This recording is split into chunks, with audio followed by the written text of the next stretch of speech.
Marian synagogue is. But you can also just unmute yourself and shout out if you have a comment, or maybe put it into the discussion board if that's easier. Okay, so I'm gonna share my screen. Let's see if this works. Okay, so I want you to be able to see my screen. And what I want to discuss this evening is the nature of Birchas Shehecheyanu. Mostly I'll talk about whether it should apply to weddings, whether we should make a Shehecheyanu at weddings. You'll notice that although we make a lot of brachos under the chuppah, we make Sheva brachos, you have the bracha on Kiddushin. It's kind of striking that at least at Ashkenazi weddings, we don't make a Shehecheyanu. So I want to explore why Shehecheyanu is absent. We'll take a survey of what's been said on the topic, and then I'll offer my own suggestion for why we don't make a Shehecheyanu. And we'll also look at some applications of this idea to Sefirat ha-Omer. So we'll talk both about Sefirat ha-Omer, but mostly about Sefirat ha-Omer and weddings, but mostly about weddings. Although you'll see there are some important makoros with respect to Sefira. Okay. Does anybody know what time we're supposed to finish by? I know we have a speaker at 8:30, but I guess as long as we finish before then, we should be in the clear.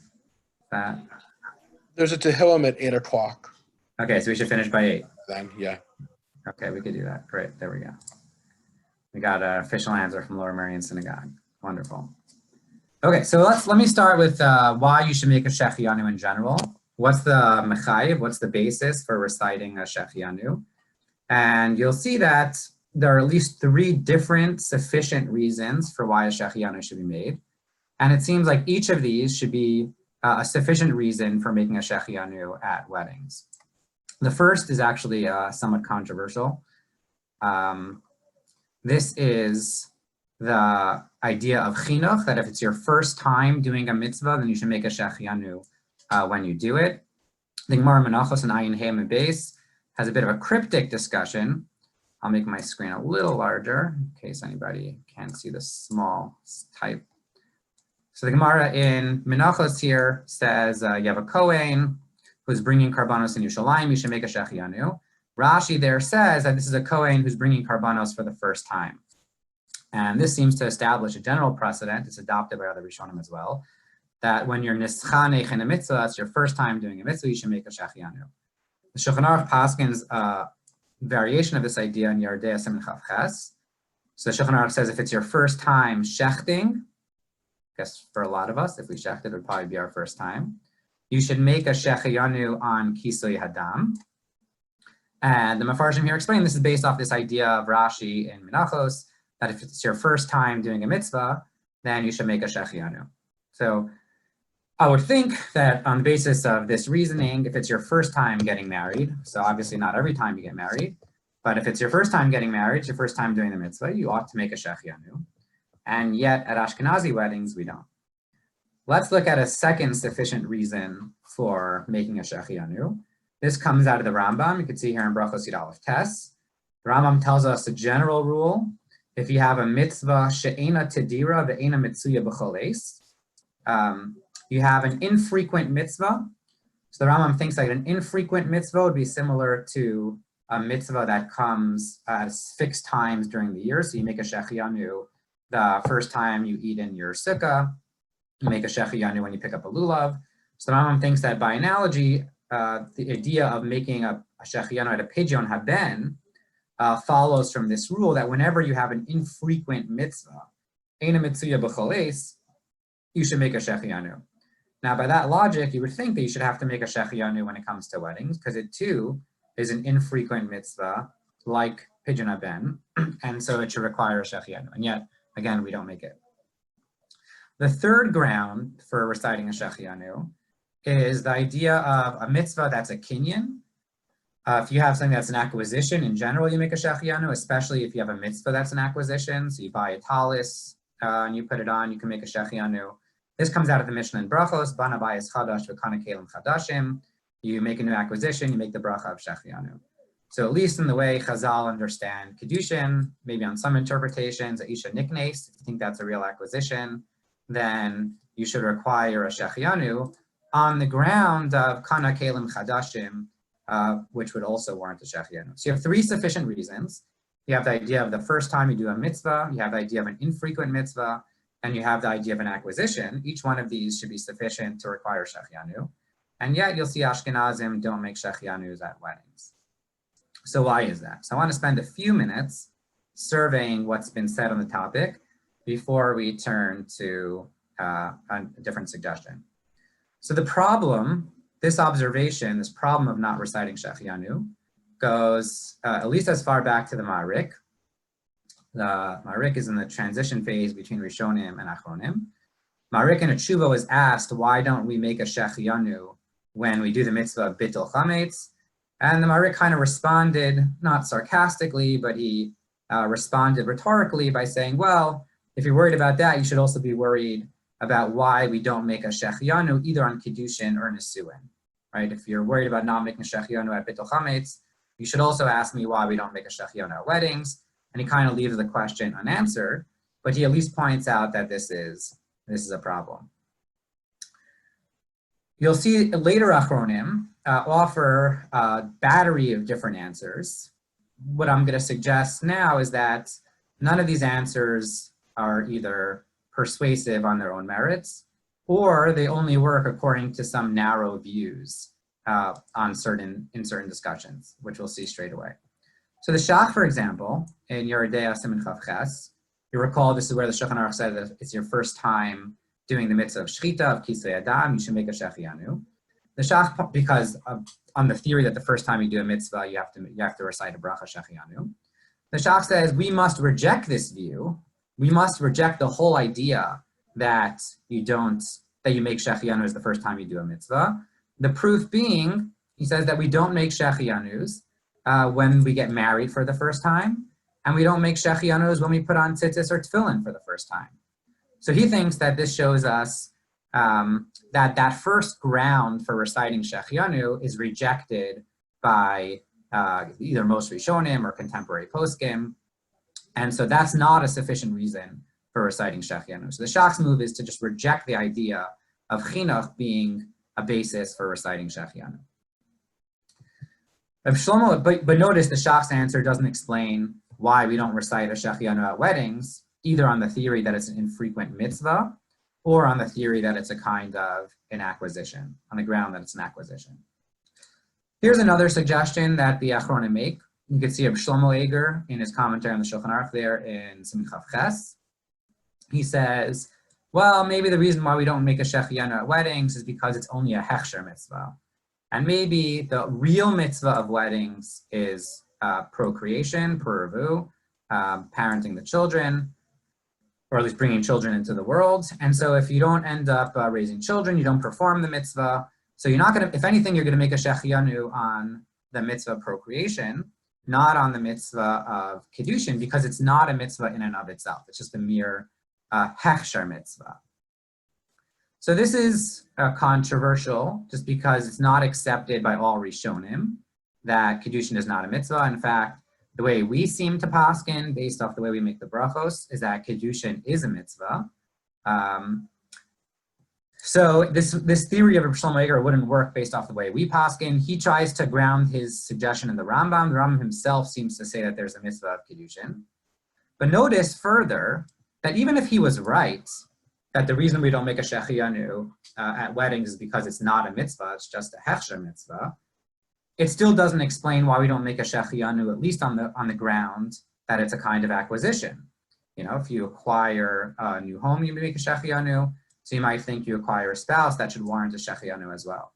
So you might say, A, it's controversial to say that Kiddushin is not a mitzvah. We seem to paskin that it is. Further, even if it's not a mitzvah, there should still be a sufficient basis for making a Shehecheyanu on the ground that it's a kind of an acquisition. So let me survey a few more theories that have been offered by the Rishonim. The Rokeach, so one of the early Chachmei Ashkenaz, in Siman Shin Ayin Aleph, has another suggestion. It's stated cryptically in the Rokeach himself. Rabbi Yosef Engel in Gilyonei Hashas picks it up.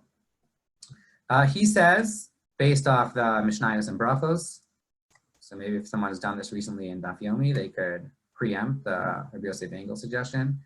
So the Mishnayos there say that if you acquire something for yourself, you make a Shehecheyanu.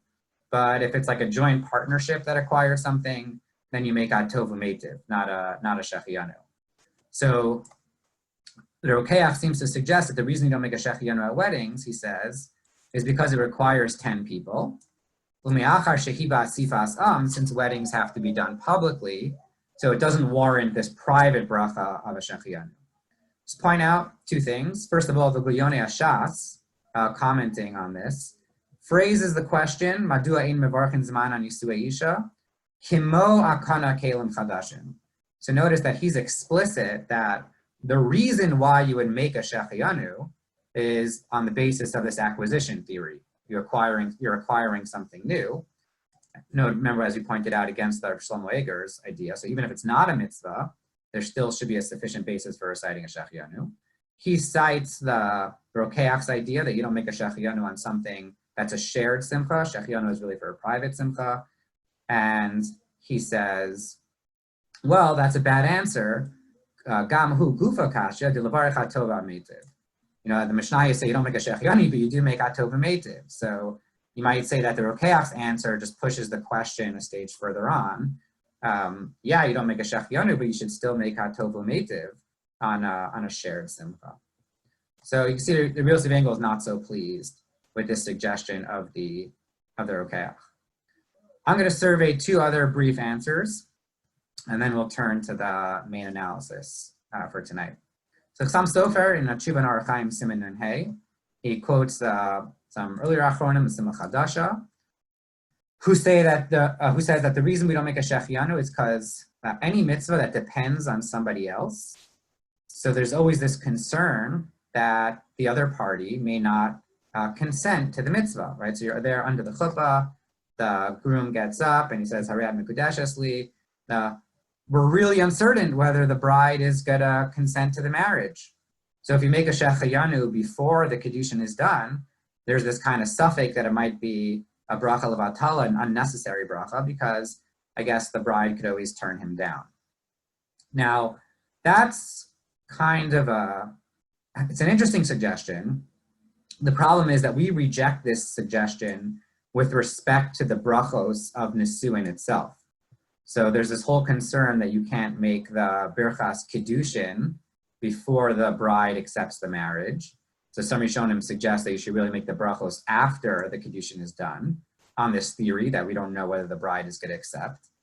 But we reject that theory, and we make the brachos of kiddushin in advance. So you might think that by the same logic that we're not concerned with respect to the brachos of kiddushin, we shouldn't be concerned with respect to the bracha of Shehecheyanu, and it should be fine to make the brachos in advance. So this suggestion of the Simcha Chadasha doesn't seem to be so persuasive. The Chassam Sofer himself offers his own answer. I think most of us will find it puzzling and counterintuitive. Anybody familiar with this Chassam Sofer? It's a good one to know. Doesn't make for good Sheva Brachos Divrei Torah. So, but you might find it interesting anyway. So he says the following. He says, you only make a Shehecheyanu when Hashem, is pulling the strings. He orchestrates the acquisition. So when you buy a new house, you buy a new fruit, that all depends on God. Akol tolei b'Hakadosh Baruch Hu atzmo. Hu tziva umi yefir. Right? He wants you to buy the house. He wants you to buy the suit. He wants you to buy the car. It's God's will. He'll make it happen. But, and on those things you make a Shehecheyanu. You got to thank God for the things that he decides. Aval davar hatali b'bchiras v'chefetz ha'adam, ve'ein HaKadosh Baruch Hu mishana b'chiraso shel adam.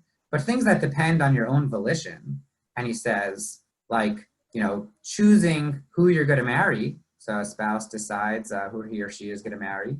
Lo hayim mimaisei shemayim l'chofam l'kach. The Bonus Shalom can't force you to marry a person. So that's all up to you. So he says, kivan shelo nigmar al yidei HaKadosh Baruch Hu levado ein levarich alav. Since God doesn't really have such a strong hand in it, or he's not the deciding factor, we don't have to thank him at the wedding with a Shehecheyanu. Okay, it's kind of a striking idea of the of the Chassam Sofer. He throws out, he's like, oh yeah, I know there's an Agadata, it's Shlet Arba and Yom, Kodem Yitziras Avlag, the Baskol comes out. He's like, don't worry, I'm not going to deal with Nistar over here. So the Chassam Sofer has this really interesting suggestion that you only make a Shehecheyanu when it's something that Hakol Talei B'HaKadosh Baruch Hu. He suggests that weddings are more Talei B'Bchiras V'Chefetz Adam, and God doesn't have the ability or the will to change a person's choice with respect to marriage, and so doesn't require a Shehecheyanu. Quite a striking suggestion, though somewhat counterintuitive. Oh, good. Anybody have any questions before I get to one last answer in the Achronim? Feel free to unmute yourself and pipe in with a question. Anybody want to? No? No one wants to break the ice? No one wants to be the Nachshon ben Aminadav? Sorry. Could you say that maybe the Chassam Sofer is suggesting that it's not the Kadosh Baruch Hu isn't involved in the decision as much as that it's not a decision made in real time. It's predetermined, and that's Maybe. why it's not a. He definitely doesn't say it's predetermined. He says. Like the Chazal treat it, or the Midrashim treat it as. Right. Well, he says it's a davar hatolei b'vchiras v'chefetz ha'adam. Right. He says explicitly that it's something that depends on a person's will and desire. So that sounds a little stronger, no? Yeah. Yeah. But yeah, good question. And he explicitly kind of rejects that idea of the Gemara and Sot of Arba Yom Kodem Yitziras Havlan. Yeah. So it's striking Chassam Sofer. I said it doesn't make for a good Sheva Brachos to Var Torah, unless you're a real champion of free will. And then I guess if you're giving Sheva Brachos Var Torah to a bunch of Aristotelians or something, then it makes for a good Divrei Torah. One last strain of thought in the Achronim. So Rabbi Yosef Engel himself in the Gionei Hashas in Ksubis Tav Ches.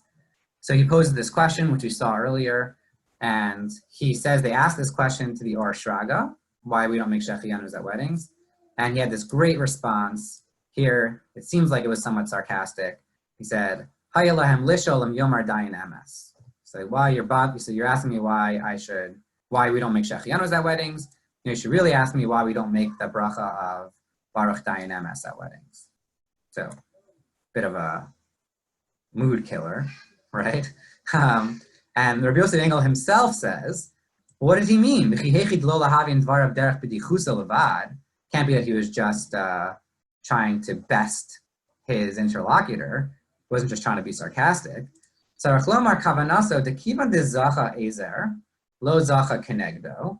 Umi yomar reik libi zachisi, who besafik matzah o motzeh, lachein ein levarach zman. So the way the Rabbi Yosef Engel explains this is that at the time of the wedding, there really is this uncertainty. You don't know whether this marriage is going to be the best thing in these people's lives. You don't know whether it's going to be the absolute worst thing. That's what he's alluding to this Gemara. It's a suffix of matzah isha matzah tov, a motzah nira mar mimaves. It could go either way. It's a great moment of uncertainty. So because of the epistemic uncertainty, because we don't know whether this is like a really great time or an almost tragic time, so we don't make a bracha of Shehecheyanu. Really an interesting suggestion. What do you guys think of that? What do you think of that idea, Rabbi Yosef Engel? There's just there's uncertainty at the wedding that we can't make a Shehecheyanu.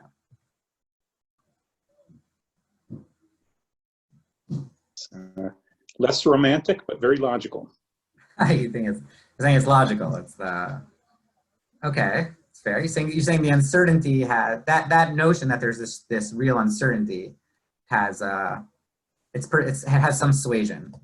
If you were to ask I don't know just a contemporary secular marriage expert, is this a happy thing that just happened in the long run or not? You would say, I don't know. Right. If I won $1 million or got a new house, that okay, Sheffield, this somebody from a very, very just dry logical standpoment who was the probability curve is even on both sides. Yeah, I'm not saying me. I'm not saying a romantic, but I'm saying a real hard logical cynic would find this very compelling. Yeah. So yeah, it's an interesting. There is a compelling logic to it. I would say, and this is pointed out by this is pointed out by other Achronim, to Ashur has this idea. He says, even though there is this kind of uncertainty, as Stephen says, at the wedding's a happy time. We're all dancing. You don't find that people are like, hey, we can't dance because we're not sure right now whether it's going to be good or bad. We even make this special bracha of simcha b'mona, which seems to reflect that everyone thinks this is a happy time, or at least we're treating it as a happy time. So it's kind of arbitrary to think that the uncertainty rears its head only with respect to the Shehecheyanu, but not with respect to anything else. Okay, that's basically a quick overview of what the Achronim have said on this topic. I'll just point out that there are some naysayers. You can see maybe these reasons haven't been so persuasive. And so, over time, there are some Achronim who say, well, maybe you could make a Shehecheyanu, maybe you can make it without a bracha. You can see the Piskei Tshuva, for example, in Eben Ezer Samach Gimel, Siman Samach Gimel, Sifkat and Vav, quotes the Chida, who's citing Rabbi Yaakov Emden, says, oh, if the wife, if the couple is, it's really appropriate and they love each other, then you can make a Shehecheyanu. And the Chida adds, but you shouldn't make the bracha with Shem U'Malchus. So just say Baruch Shehecheyanu v'kimanu lazman hazeh. Don't say Ata Hashem Elokeinu melech haolam. So it's like a pshara position, right? It's a compromise position. You can make it, but without a bracha. You could see the Gilyonei Hashas quotes some sources, quotes the Shud Hilchos Ketanos. Shehanose Isha Yachol Lomar Shehecheyanu. Very pariv, right? Fine.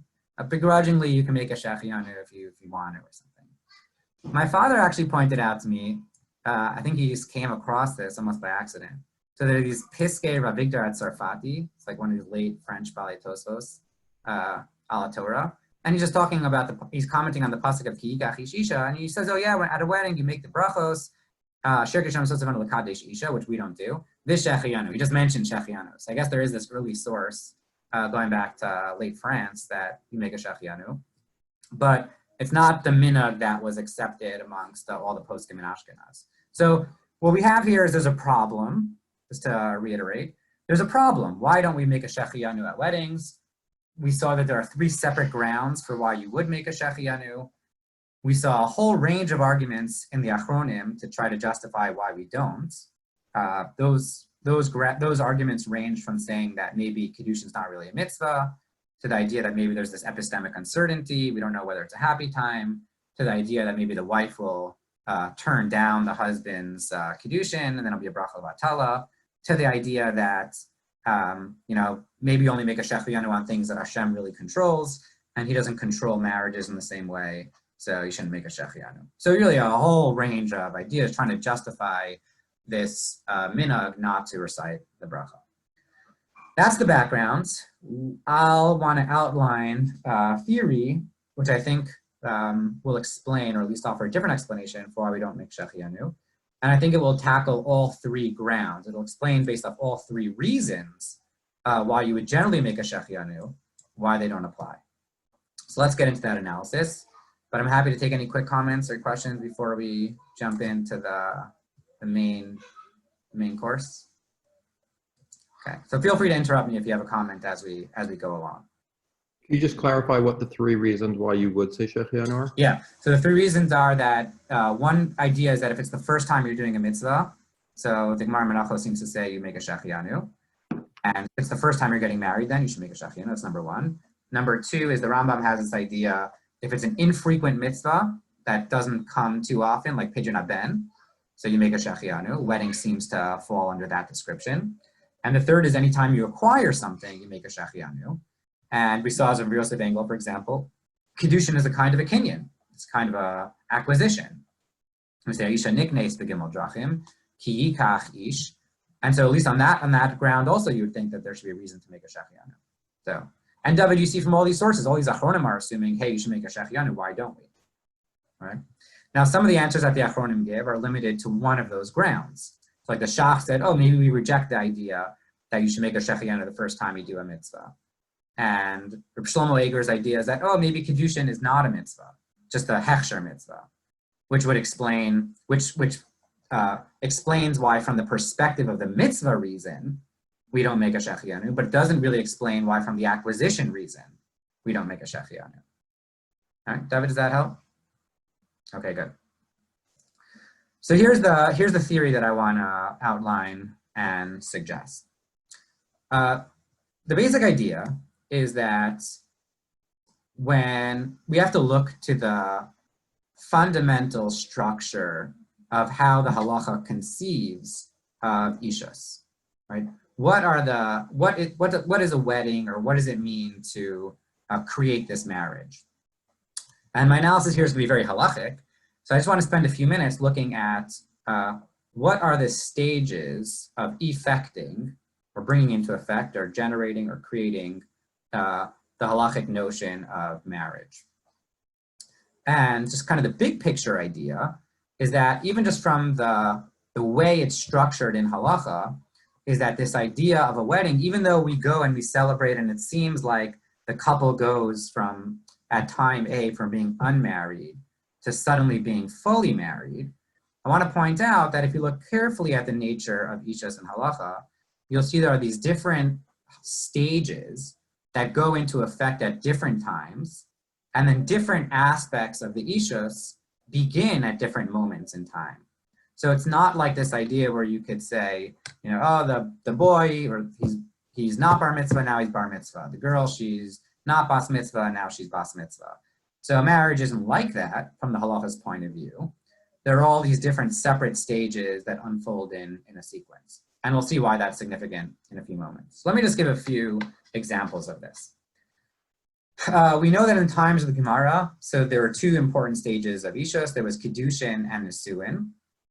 Kiddushin is when the wife accepts the ring or the proposition of money, shtar, kasef, and bia, those three possibilities. That would create the isser. From that moment on, the wife can't marry anybody else. There's a separate moment of Nisuin, which triggers other dinim. Usually in the times of the Gemara, these were separated by a year. And the Nisuin would trigger other dinim of marriage. So for example, the husband would only inherit his wife after the Nisuin. If you're a Kohen, you could only become tameh to your spouse after the Nisuin. You might think of this in our terms as Kiddushin was like a pumped up engagement, right? And Nisuin is when the couple actually moved in and began to live together. And these were separated by a year. Now, what's the relationship between these two things? So I'll just give you a few formulations. The Ramban in Ksivis on Zayin and Beis, he talks about, the bracha that we make at a wedding is a very peculiar bracha. It's not just this bracha, Asher Kedushanim Mitzvosah V'Tzivanu, to get married. It's more of flowery bracha about arayos and ishas. And so the question is, why don't we just make a normal bracha?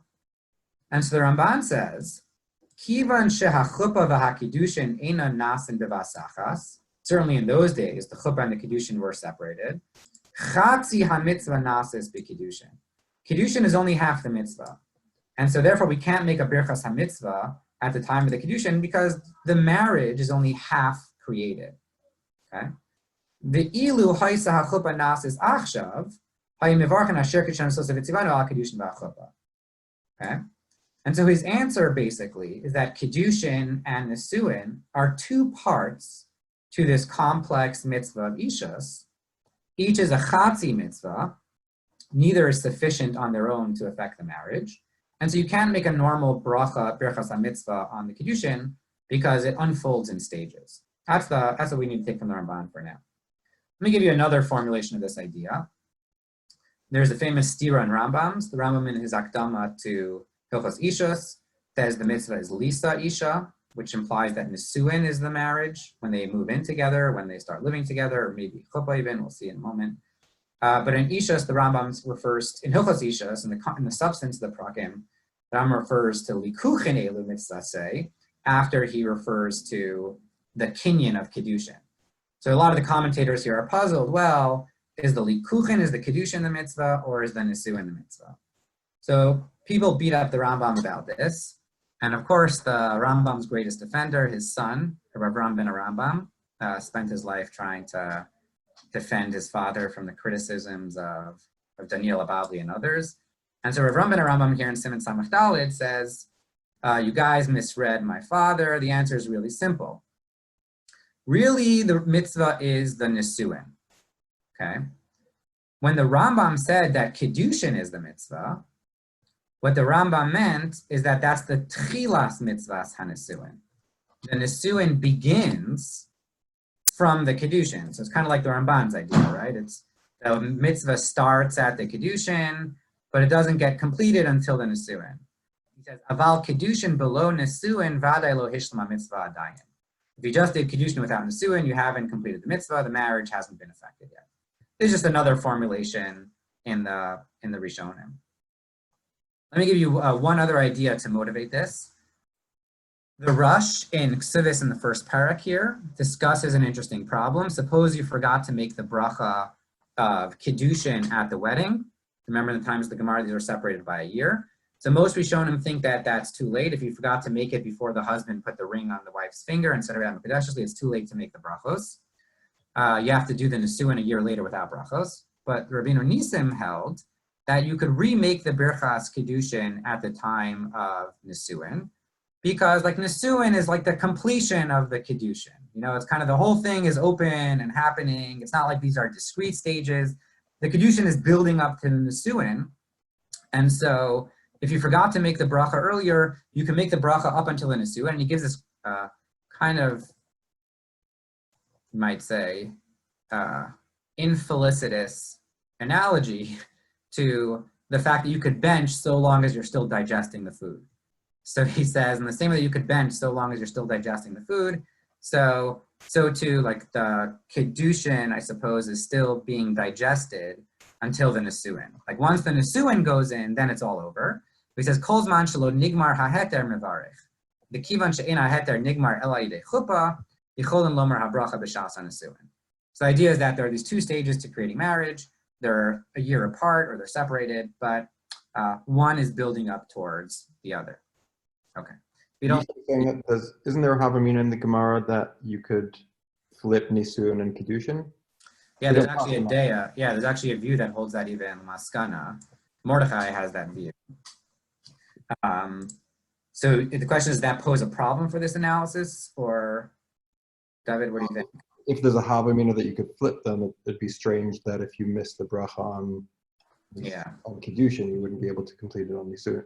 Yeah, if they're it's a good question, yeah. I would say that probably this Rabbeinu Nisim is inconsistent with that view in the Mordechai that you could do the chuppah before the Kiddushin, right? This seems like the Kiddushin has to precede the Nisuin.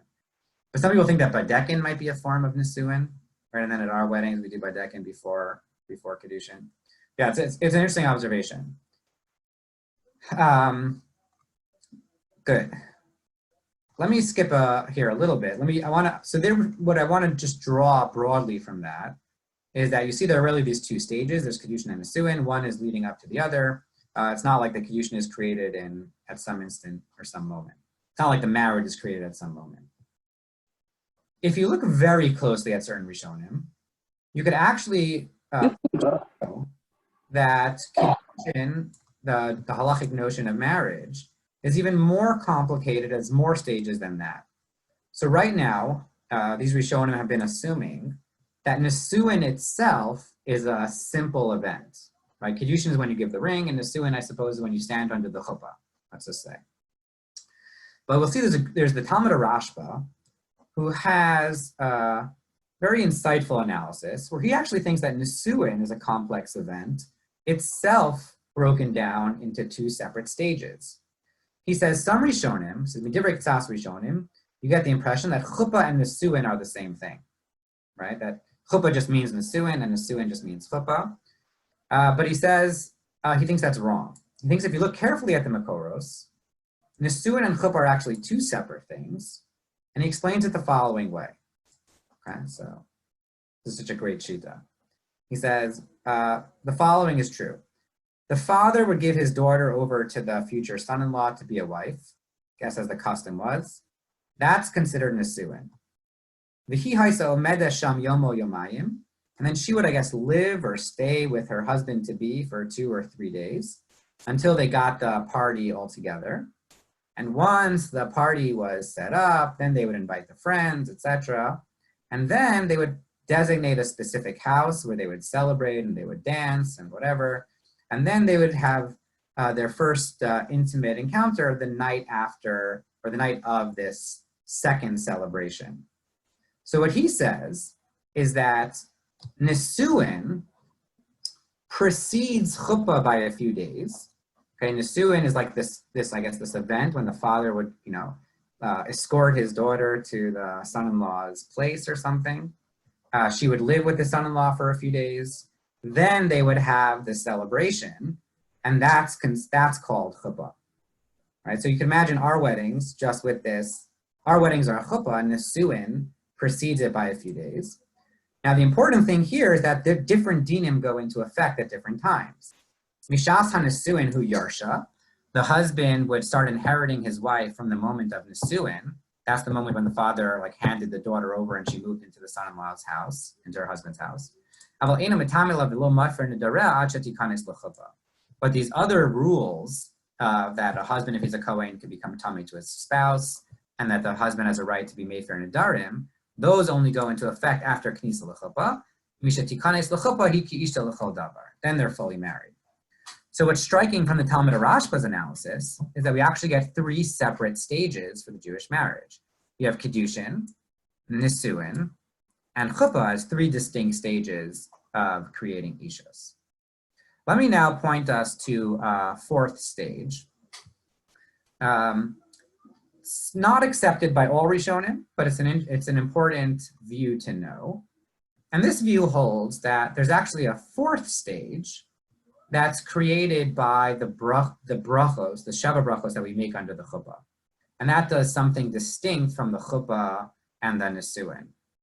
So this is the idea of kalo b'lo bracha asura l'bayla, that if you didn't make the Sheva brachos, then the couple is prohibited from being intimate with each other.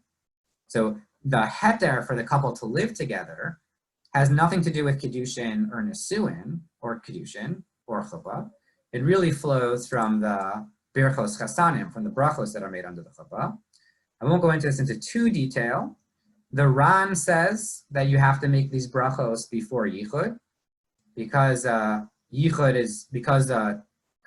is a kind of an intimacy, so you have to make the birchos chasanim beforehand. And the Radvaz is explicit in a tshuva and Chelek Vav explaining a view of the Rambam. The Radvaz says that suppose you did the wedding. So you did the Kiddushin, you did the Nisuin, you did the Chuppah, you did all that, but you forgot to make the Sheva brachos, and you forgot to make the brachos under the Chuppah. This actually has a good coronavirus application, because we hold that you need 10 people to make the Sheva brachos. But suppose you can't have 10 people at your wedding, right? Does it still create all the dinim that it's supposed to create? So this view here in the Radvaz thinks that if you can't make the Sheva brachos, the 7 brachos under the chuppah, then it's still, in his phrase, Aser lavo aleha ad shevarach Sheva brachos, af al gav sheharei nesua. Right? Even though they're married, there's still this prohibition of intimacy, which is quite striking. So I'm not going to go into this into too much detail, but if we take that analysis at face value, we now get 4 separate stages to the halacha's conception of marriage: Kiddushin, Nisuin, and Chuppah, and the birchos chasanim, which separately trigger this heter of living together. I'm now going to point out to a separate one, or yichud packed into Chuppah? Yeah, yichud, I think, is standard views that it's packed into Chuppah. Yeah. Yichud is it's just there are different views of what chuppah is. Some think it's badekin, some think it's chuppah, some think it's yichud. So we do all 3. But the standard view is that those are 3 ways of doing the same thing. What I'm trying to show here is that these Rishonim, if you put it all together, there are actually these very different stages that go into effect at different times, right? Definitely Kiddushin, Nisuin, and birchos chasanim. The distinction between Nisuin and Chuppah depends on whether you buy the argument of the Talmud Rashba. I'm going to add a 5th stage to our list. There are a few more we could add, but the 5th will probably be our last. It's kind of lesser known, I would say, that this has halachic ramifications. But this is the bi'las mitzvah. The question is, do you think that actually the first time that the couple is intimate, that this brings into effect another stage of the marriage? So you wouldn't think so. You wouldn't think that the bi'las mitzvah, or the bia rishona, has any effect on the marriage itself, except for you have the following interesting source. The Gemara in Ksubis and Daf Gimel talks about a case where the wedding is ready to go. Right? You have pito afoy, tvachot tavuach, yeno mazug. So everything is ready to go at the wedding. And then a parent of either the bride or the groom dies. So the Gemara says that you bring the mace, you take the deceased body into a side room, you go ahead with the chuppah, the couple is intimate, they're boiled bi'las mitzvah, and then they have 7 days of Sheva brachos and then 7 days of Avelos. Now the question is, why does the Gemara require that the couple have this first intimacy before they have the Shiva Simei Mishta? Right? Why can't they just have the wedding, have 7 days of Sheva brachos, 7 days of Avelos, and push off the Beila Rishona? So the important shita for our purposes is Rashi. Rashi here seems to say that really the Avelos would have to go into effect first, unless the marriage is fully consummated. And so Rashi says that Kivan dechala alav chasana hava legabe keregel v'lo asya avelos v'chayla. So the idea is that you need the Sheva brachos to constitute a kind of a Yom Tov that will push off the Avelos. Okay, but if the wedding hasn't fully gone into effect, it doesn't have the power to override the Avelos. So the Shitnu Gebetzes here actually is explicit about this. He says, interpreting Rashi, is the Shitnu Gebetzes here in Ksubis, Al karchach tzarech livel be'ilas mitzvah, ki heichi delachol alei chasana, ulahave legabe keregel. If you have everything else, you have the chuppah, you have the kiddushin, you have the nesuin, you have the Sheva brachos, that's not enough to trigger that the chasana is chal, such that it constitutes a regel. All that on its own doesn't create this Yom Tov for the chasana and kala.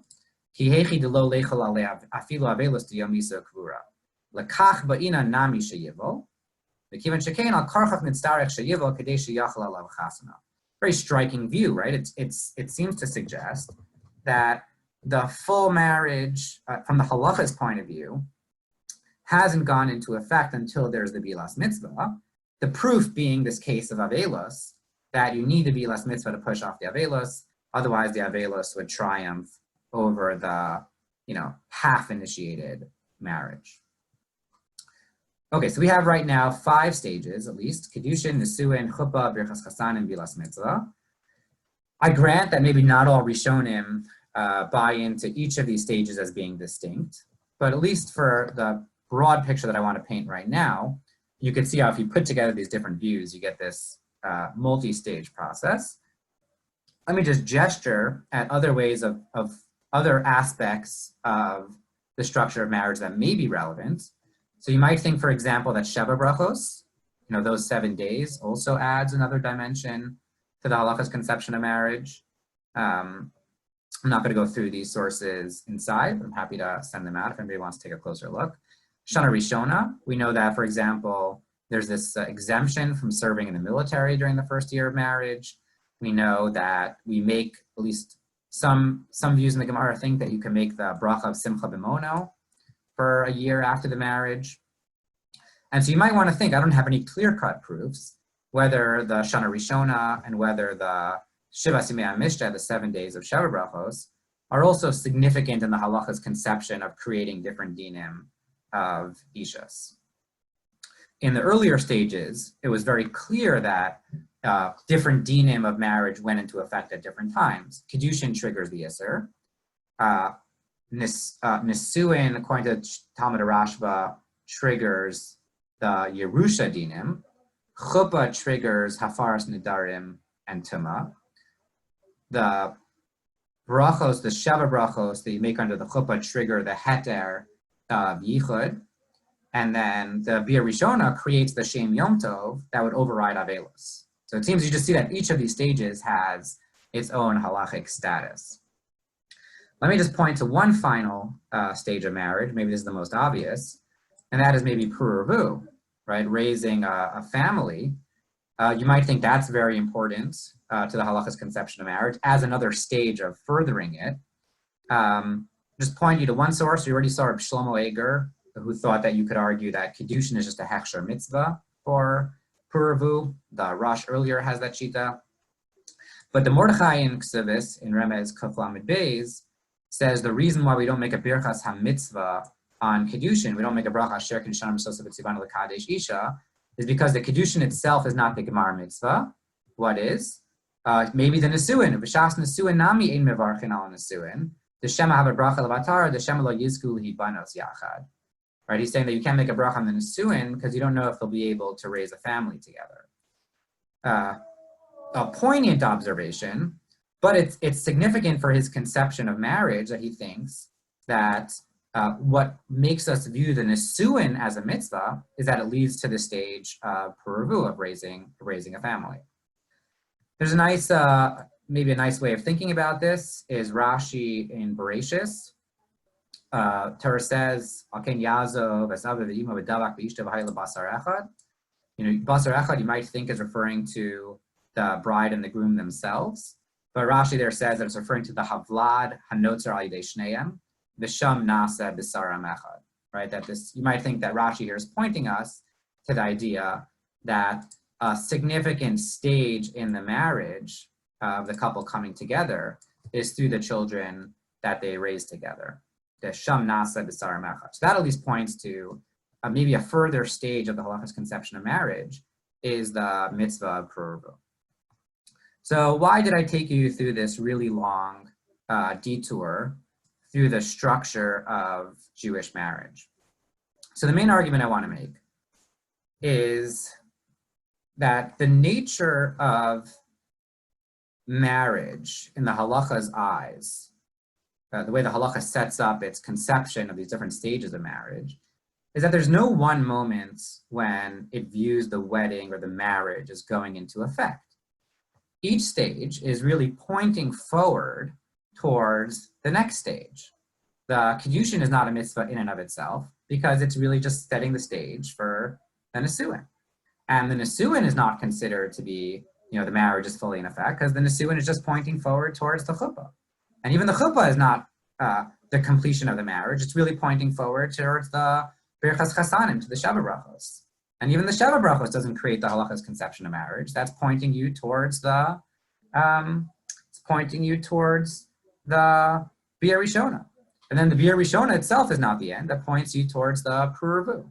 And you might even go onward from there. So what does this have to do with Shehecheyanu?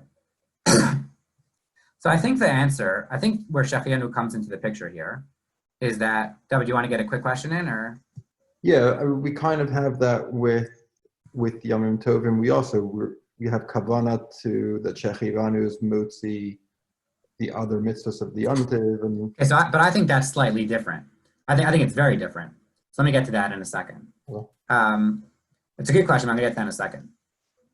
What does that have to do with Shehecheyanu? I think the nature of a Shehecheyanu is Shehecheyanu v'higiyanu lazman hazeh. You make the bracha when the thing that you're completing is considered to be the culmination of the mitzvah, right? You're making a bracha that you were brought to this moment in time, right? It's a sense of completion, a sense of security, a sense of accomplishment. By its nature, it's a retrospective bracha. Some further evidence to this, other than just the language of the bracha, is this comment by the Ramban's Rabbi, the Perashat Tfilos Brachos Abida Reb Yakar. He says that the bracha really comes from Hashem. Hashem made this bracha when he completed the world. On that sense of completion and finality, he made a Shehecheyanu. So the argument that I want to make is that Shehecheyanu only makes sense as a retrospective bracha. It's internally inconsistent to make a bracha of Shehecheyanu v'kimanu v'higiyanu when the bracha that you're performing is in its very nature prospective and forward-looking. It's almost silly in a mitzvah that by its essence is pointing towards the future, the next stage that needs to complete it, to say that there is a bracha to be made that we got to this stage. This stage is not meant to be the completion. This stage is just leading us into the next stage. Let me give, I think, the best proof for this way of thinking of Shehecheyanu. That comes from the discussion of the Rishonim in Sefirat ha-Omer.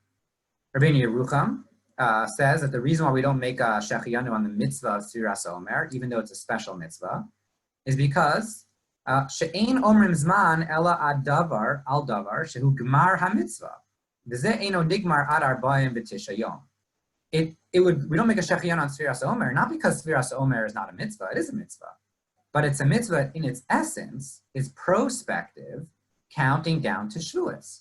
So it would be internally inconsistent to say, oh, Shehecheyanu v'kimanu v'higyanu, that we got to the 30th day of the Omer. The whole point of the 30th day of the Omer is to count you down towards the 50th day of the Omer.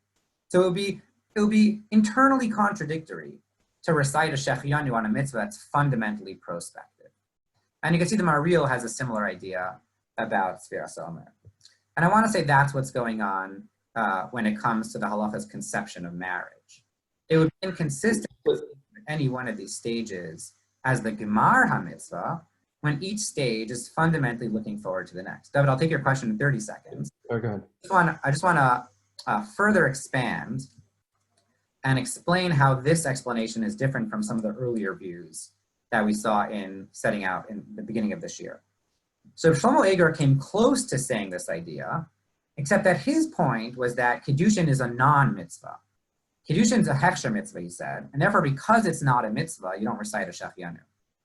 On my theory, Kiddushin is a mitzvah.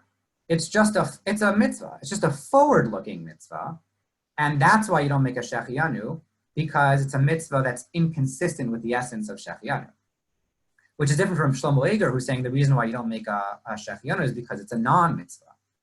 Also contrast my theory here with the Gilyonei Hashas, who said that we don't make a Shehecheyanu because the epistemic uncertainty about Simcha. Right? He said, oh, at the time of the wedding, we're not sure if this is a good thing or a bad thing. Right? So we can't make a Shehecheyanu. I'm not saying that there's epistemic uncertainty about whether the couple is going to be happy. Sure, maybe they will be happy, maybe they won't. That has nothing to do with the Shehecheyanu here. The reason why we don't make Shehecheyanu is because the essence of the mitzvah is that it's not the completion of the halacha's conception of marriage. The halacha's conception of marriage is still looking forward towards the next stage in the process, and therefore you can't make a Shehecheyanu now. So both of these other competing views point to the forward-lookingness of Kiddushin, of the halacha's conception of marriage, but for Shlomo Eger it's to deny that Kiddushin is a mitzvah, and for the Gilyonei Hashas has nothing to do with it being a mitzvah or not. It has to do with the uncertainty about Simcha. And so what's nice about my suggestion is that it explains why all three grounds of Shehecheyanu would be inapplicable. The chinuch b'mitzvah view, the mitzvah mizman lizman view, and the acquisition view. No matter what the reason for reciting Shehecheyanu is, still the essence of the mitzvah is to recite it on something that's a completion of a process, the end of a process, not the beginning of a process. So let me just conclude here and then I'll take David's point. Sorry, it's more than 30 seconds. Let me point out, the Bach has this comment somewhere in Hilchos Ishos and Siman Samach Beis, where he says that, Nisuin is something that exists like so long as the couple is living together happily, right? Don't think that Nisuin is something that's created or that exists at the marriage, at the wedding, and then is completed. It's really like a lifelong process, he says. His context there is, he's interested in whether you can make certain brachos later on, but it speaks to this idea of the forward-lookingness of the halachic chalos. But David, now I'll take your question.